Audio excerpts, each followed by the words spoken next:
Kyle, we know that a one-size-fits-all situation isn't the best solution, right?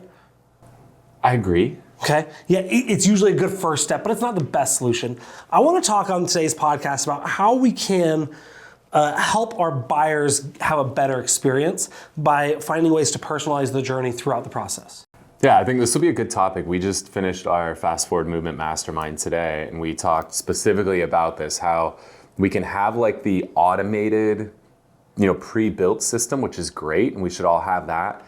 But you have to add in the personalization in addition to the automation in order for it to all really connect. So yeah, I'm excited. It's perfect timing for us to hit that topic today.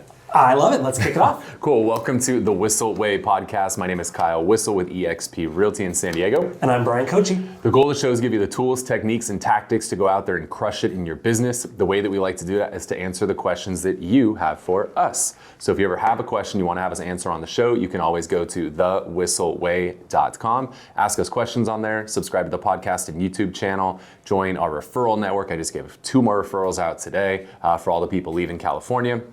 Lastly, you can get on our email newsletter and our private Facebook group where we share a lot of tips and tricks of the things we're working on our internal business. It's on track to sell 900 plus homes here in 2024. Lastly, if you want to step up your content creation, whether that be audio, video, social, Bryan and I can share everything we've learned over the last 9+ years of working together in our Media Mayor Mastermind course. So all of that is available at thewhisselway.com. Let's jump in. So let's talk about the version 1, right? Yeah. How do we let's talk about what a buyer should experience from a good agent. We're not going to talk about if garbage agents and some agents do this. Let's set a baseline. What is the experience look like for a buyer with a good agent?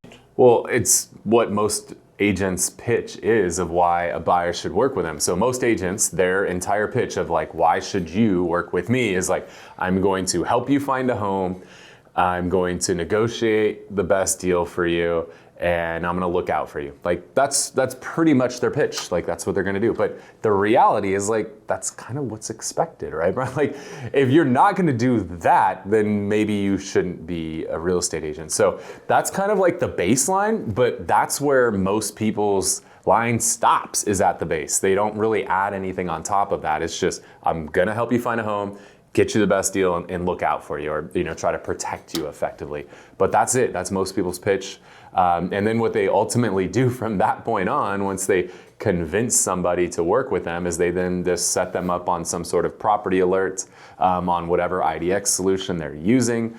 And then they wait for that client to then say, hey, Kyle, I want to go see 123 Main Street. Or they wait for the person to then send them links. Maybe they don't even have an IDX solution. Maybe they then just wait for the client to send them links from Zillow or Redfin or one of the other websites out there.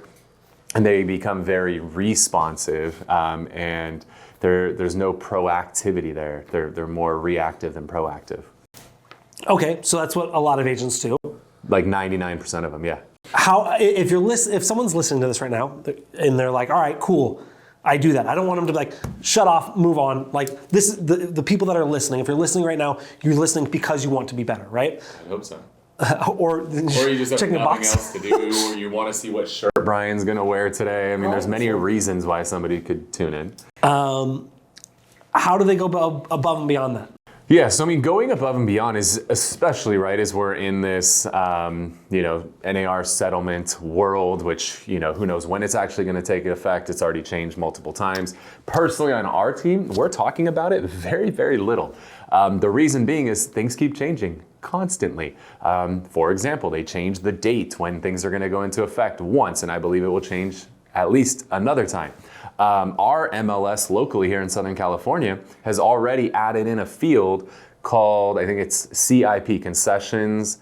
I don't even know what it stands for. It's called CIP. But they've added this new field where you could put in concessions. Like you could say, hey, as the seller, I'm offering this much concessions, not commission, concessions.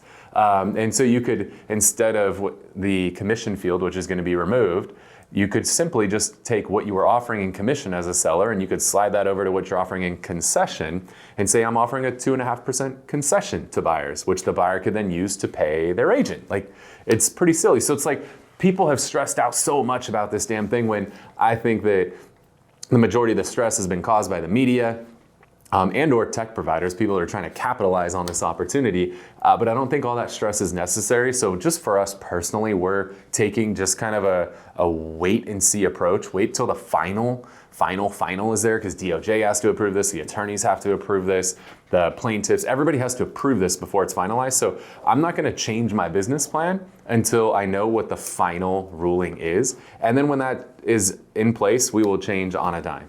So I do want to just throw that out there. If you're watching this, quit stressing out about this. Just go sell freaking homes. Our team has 100 homes pending right now.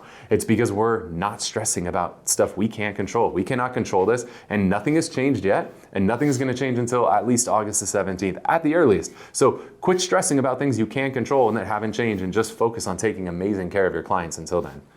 I'm sorry, I have to get that PSA. That was great. No. Yeah. Well, now you filtered into it, you segued into it perfect. Taking amazing care of your clients. Yeah. So let's just assume that everything does change, right? At least the way this was initially rolled out, that like buyers are going to have to pay you now. You can't, a seller can't offer compensation. So let's assume worst case of this thing rolling out, which is not what it's going to be, but let's just assume worst case, where now it is all about how can you deliver as much value as possible.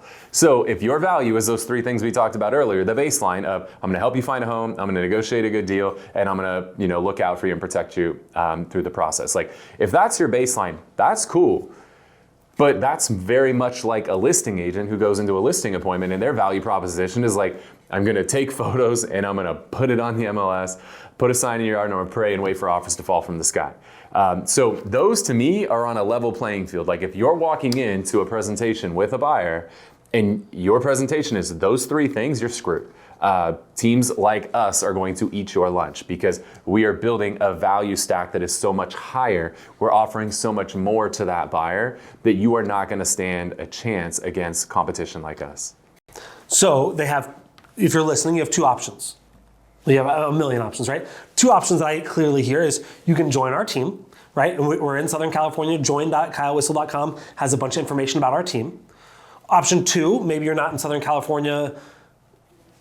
I mean, I don't know why. Otherwise, you wouldn't join it. You should just move to Southern California. It's amazing here. I was just in Tennessee, and the day I left with humidity, it was 108. The real feel index, it was 108, and then this storm rolled through where we live. Luckily, it was right after we left. Like when you see those radars, there's the different colors. There's like green, yellow, red. It was fucking purple. Okay, I don't know exactly what that means, but it was redder than red. It was purple. And it was 108 degrees at the same time. No, thank you. And I get to come back here to San Diego, and it's like 75 degrees with almost no humidity, and it's freaking gorgeous. It's beautiful. So you can join. So come here. It's gorgeous. Dude, join the team or move to San Diego and join the team. Or option three is they can start developing this themselves, creating a better buyer journey. And Kyle, I know what people are going to be thinking when you're listening to this. You go, okay, well, maybe I'm in San Diego and I don't want to join your team for whatever reason. Cool. Why would you tell me exactly what to do? Can you explain first why we do this and why we're going to say, do this, then do this, then do this? I've just learned this industry is one of those where I'm going to get out of this industry what I put into this industry. And so whatever I can do to help support the industry as a whole, I'm all for it. And I've just found over my career that that's going to pay me back in ways that I don't even know yet. I just want to do my part. I want to give back. I want to share, because honestly, buyers deserve it. I feel so bad for somebody who hires a listing agent, right? And the agent takes freaking cell phone photos and misprices the property and types a description that's got poor grammar and all caps, and there's no signage, or they literally bought a sign from freaking Home Depot and put a for sale sign out there and took a Sharpie and wrote their phone number. And I just feel bad for people when that happens, and that same thing happens on the buy side. And so I just don't believe that anybody deserves that. So I'm happy to help out. I'm happy to share. And Gary Vee says, 99% of you aren't going to do shit with what I share today. So what do I have to lose? So let's give it to the 1%. That's all I do. I talk to the 1%. I just talk to the 1%. That's also why I don't do personal coaching, because I can't handle it. I can only talk to the 1%. So if I talk in a big group and 99% of you don't do shit with the information, I don't give a fuck. All I care about is the 1% that do. All right, so give me. Tell my batteries are recharged. I know you're ready for this. Give me 2 or 3 actionable items that buyer agents can do to add value to their clients that is going to help them and help their clients? Yeah, so number one, and we talked about this on our Fast Forward Movement Mastermind today, is you've got to provide them access to not only what is on the market, but also what is off the market as well.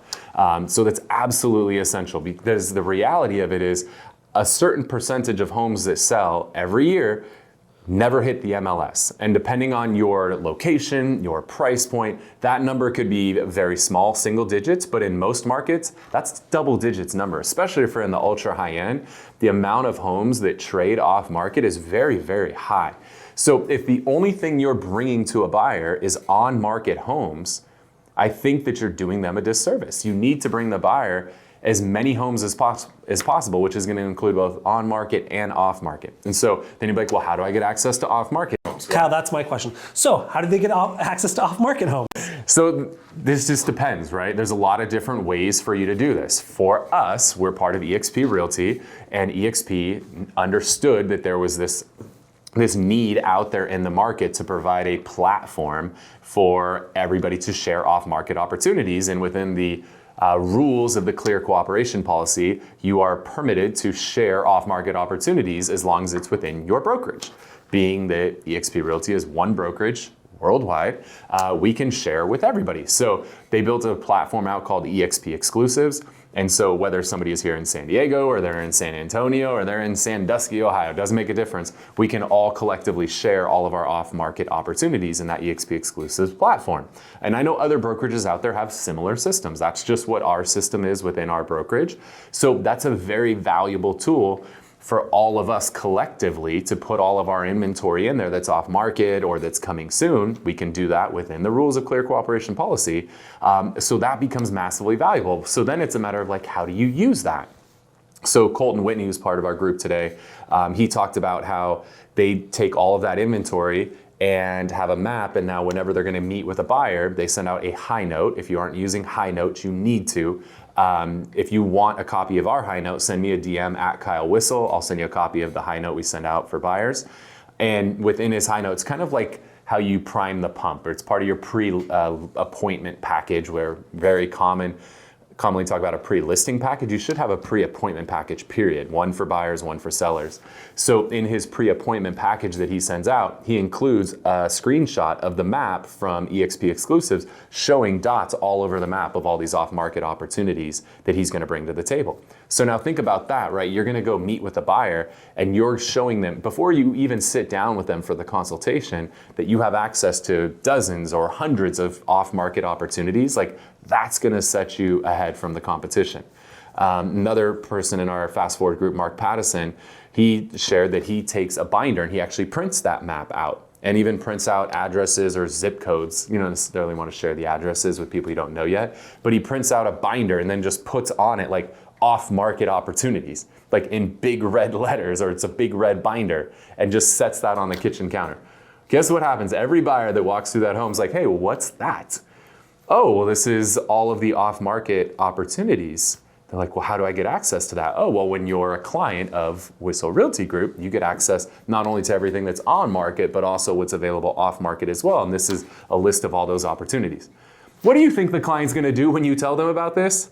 They want to work with you because you're providing more value. You're raising the freaking bar. So there's a really good example for you. And so let's just talk, you mentioned other brokerages have similar systems. Yes. If you're not in a brokerage that has a system like this, like eXp Exclusives, you could do something where maybe you have a Slack channel in your company of when people have new listings. You could do a Facebook Messenger group, or maybe you set up for your small team or your brokerage, again, within the Clear Cooperations, you can do a Facebook group. You can find ways to still share it. It's not as streamlined, but at least it's risky too. Okay, tell me more. Well, you can't share with people who are outside your brokerage. So let's say you did like a Facebook group. Who's gonna monitor that group to make sure when somebody leaves that brokerage that they get removed from that group? Because if you now get stuck with people in your group that are no longer with your brokerage and you share with them and they're salty, they might turn you in. And you could actually get in trouble with that. So that's why I like using a brokerage provided solution, because if somebody's out of the brokerage, they're out of the solution and I don't have to worry about it. Cool. Yeah, it was easy to. So go to your broker and tell them to step the fuck up, or you're going to step the fuck out. Okay, that's option one. Give me another way that a real estate agent can provide more value to their buyer. So another way is you've got to not be lazy. You actually got to work. I'm sorry. If you think that you deserve to make a 1, 2, 3, whatever % commission because you set somebody up on a search and waited for them to call you, text you, email you of what they want to see, I don't think you deserve that damn commission. I think you got to get your ass off the couch, get out of your pajamas, and go fucking work and do your job and go find them a home.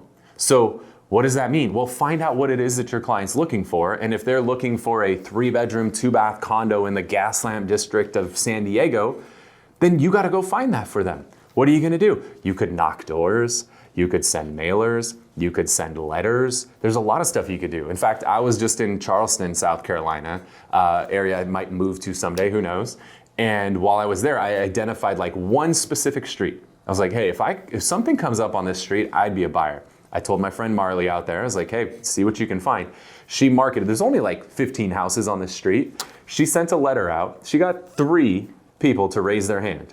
They were like, hey, I'd be interested. Now, they all threw out crazy ass numbers. $10 billion. One was like $4 million for a teardown. So, I mean, there were some crazy numbers, but she still got 3 people to raise their hand and say, hey, I'd sell for the right number. Like, and that was because Marley didn't sit on her ass and just wait for something to hit the MLS and then send it to me. Like, she was proactive and she got her ass out there and sent letters out, made phone calls, and literally sent me a video while I was just out of town and was like, hey, here's this house, did a video walkthrough, boom. Like, so that's what it takes, is like, go above and beyond. Don't just sit around and wait for something to hit the market, because the reality is once it does hit the market, right, depending on your market, when you watch this video, like, we're still getting multiple offers on a ton of our listings right now. So do you want to be competing with 5 other offers, or do you want to be the only offer?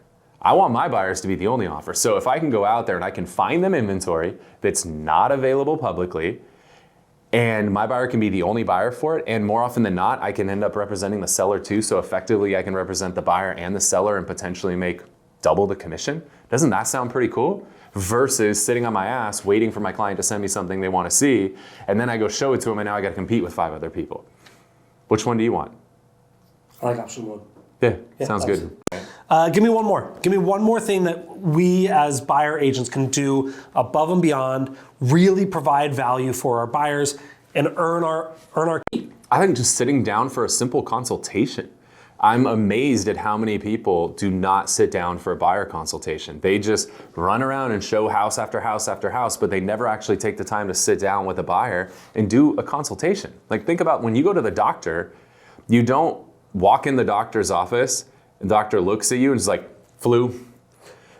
And then they walk in the next room, they're like, COVID, hernia. Like, that's not what a doctor does, right? Like, the doctor sits down with you, asks you a series of questions to understand you, the symptoms, right? Everything that's going on before they make a freaking diagnosis and prescribe treatment for you. Like, you should do the same thing with your buyers. Like, sit down with them, get to know them, get to understand them. Understand, like, the biggest thing that I've learned, this is one I think is really important, is we got to understand what somebody's coming from so that we can better understand what they're going to. So when I've told people when I want to move, like, here's what I have now. I think it's really important people understand what I have now so that I can tell them, here's what I have and here's what I like about it and here's what I don't like about it. Because obviously what I like about what I have now, I'm going to want to try to keep where I'm going to. Additionally, what I don't like about what I have now, obviously I don't want where I'm going to. So that's a big part of the consultation, is understand where are they at now, what do they like, what do they not like, so I can better understand what they're going to, right? Because people are typically running away from one thing and running toward another. I need to better understand that. I also want to understand what are the haves, the things that they have to have, what are the things that they want to have. I want to understand their, tolerance for a condition. Are they okay with something that needs some work? What is their idea of needs some work? Because my idea of needs some work, like, I'm happy to gut a kitchen, a bathroom. Brian, that probably makes Brian break out in hives thinking about doing something like that. But we need to understand that. So when somebody tells me, like, here's the condition I want, I can show them some imagery Be like, hey, how do you feel about this? Because their idea of a light fixer and mine are different. So if I can actually sit down, pull up on a screen, and we can go through a couple properties and understand what their definition of a little bit of work means, we can go a long way with that extra little bit of time. And then also just being able to help explain the process. What does the process look like of finding a home, writing an offer on a home? Once we get an offer accepted, what does that look like? So just taking the time to sit down and do a consultation. So if you're out there, you're doing open houses, you're just meeting random people, ask them. Has anyone taken the time to sit down with you to better understand exactly what your needs are? Also to walk you through how this whole buying process and escrow process works? 9 times out of 10, the answer is no, which creates an opportunity for you to get a yes. I like that phrase a lot. You can save that clip? I absolutely am. Cool. So the 3 things that I wrote down on my notes on how to really personalize this buyer journey to make it better, right? Most people, 99% of people, they say, hey, I'm going to find you the home, I'm going to negotiate, I'm going to have your best interest at heart. It's kind of like a server saying, hey, I'm going to fill up your waters, I'm going to deliver your food, I'm going to take your order, I'm going to give you the check. Like, okay, check, that's obvious, right? The 3 things that you said of how we can do better is provide on and off market opportunities. So this is not just a link to Zillow or a link to your IDX feed, and it's something that changes with their behavior as well. So if they said they wanted a 3-bedroom and then you see everything they're sending you as a 4-bedroom, that gives you an opportunity to see what they're giving and saying, it looks like 4 bedrooms really is what you're looking for. Is that right? Let me update your setting. So I love that. And then off-market ways to do it within your team or within your brokerage, doing it legally and compliantly. It's not legal, it's compliant. And then You go to jail for sending something off market. I love when people are like, that's illegal. Like, what, are they going to arrest me? I don't believe they will. So that's option or one thing. The second thing is you actually have to work. I was working with Max, one of our new hires in the marketing department here, and I was saying, look, this is the list of things that we do, and it was a lot of the stuff you said. Knock doors, circle dial, talk to people. Hey, do you want to sell this house? My client is looking for a very specific home in this neighborhood. Can this work? And then third, actually sit down and do a consultation. And what I loved what you said about this consultation, it was not spend 45 minutes, spend 2 hours and telling them how great you are. No, you're not trying to sell yourself. You're trying to explain to them the process. You're coming from a guide perspective, a teacher perspective of this is how things happen. We get often, I think, pretty comfortable in real estate of, well, obviously, this is how escrow works. But then you talk to someone that's never bought or sold before, or even that they have, they couldn't tell you what escrow does. They're like, yeah, I've heard of it before, I don't know what it is. And so you're able to use this as a guide to say, let me show you the whole process, and then any questions you have, I can walk you through it. Yeah, and also in that statement, everybody wants to be the hero, but the client just wants a guide. Like, quit trying to be the hero, just be the guide. Building a story brand, Donald Miller. Oh, that would have been a good widget. Anyways, that's what I've got. I think if just doing those 3 things will elevate you from the average agent to an exceptional agent, and not only provide your clients with a better experience, not only help protect you when it comes to the NAR settlement and compensation, but also I think you're going to get a lot more referrals because they're going to go, oh yeah, well when I went to this person, they helped me. Oh, well my agent did this. I was able to buy my house that was actually not on the market and it was exactly what I needed. Like, you're gonna get more referrals easy from that. Yeah. I like it. Cool. Well, hopefully you guys got some value out of this. If you are watching on YouTube, make sure to hit that thumbs up button, let the algorithm know. If you have a question, throw it in the comment section. Brian and I personally respond to all the comments. And if you want more of our content on there, hit the subscribe button and the little notification bell. YouTube will do the rest. If you are listening on a podcast platform, make sure you subscribe to the show. Additionally, if you could hook us up with a review. Those reviews mean a lot to us. They're really hard to get on a podcast, but they go a really long way when we get them. So if you can spend 5 minutes, write a quick review about your biggest takeaway from the episode or just the show in general or how it's changed things for you, it means the world to Brian and I. Lastly, before we wrap, we like to finish the show with something we refer to as the Whissel widget of the week. This is something we utilize in our business. It saves us time, makes us more money, or helps us have more fun.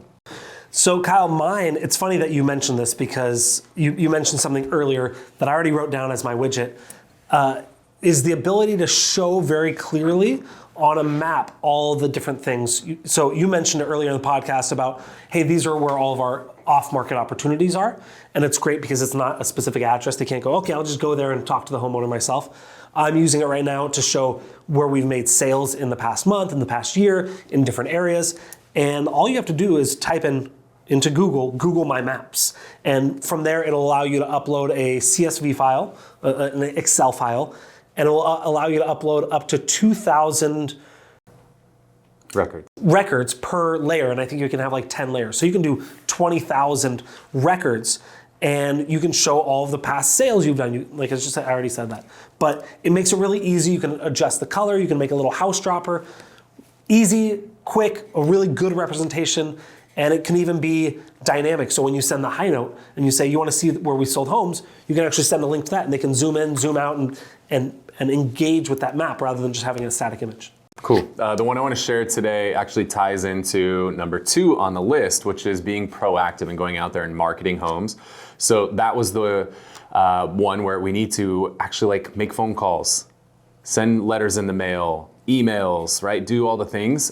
We use a service called Cole Realty Resource. We've been friends with Cole for many, many years now. It's my favorite source for getting this data. So within Cole, if there's a particular area a client wants to be, I could put a pin on a map, I could draw a circle a half mile around it or a mile around it, or I could pull everything on that street, or I could pull everything within a polygon that I create. And then it will pull in names, phone numbers, email addresses, everything for everybody within that area. It will automatically scrub it against the do not call list so we don't get ourselves in any trouble. And now I have that marketing list, and I can do everything that we talked about: call, text, email, hard mail. You can do all of those things so that you can find that off-market opportunity for your buyer and actually earn that commission that you're gonna earn. I know you love this, Kyle, because I think this is the second time you've done it in like a month. Yeah. So, but again, I love the actionable of this is what we do, this is what you should do, this is how to do it. Exactly. Awesome, guys. Well, thank you so much for tuning into this episode. If you want to stay connected with Bryan and I, at Kyle Whissel, at Bryan Koci on Instagram, look forward to staying connected. Thank you so much for tuning into this episode of the Whissel Way podcast.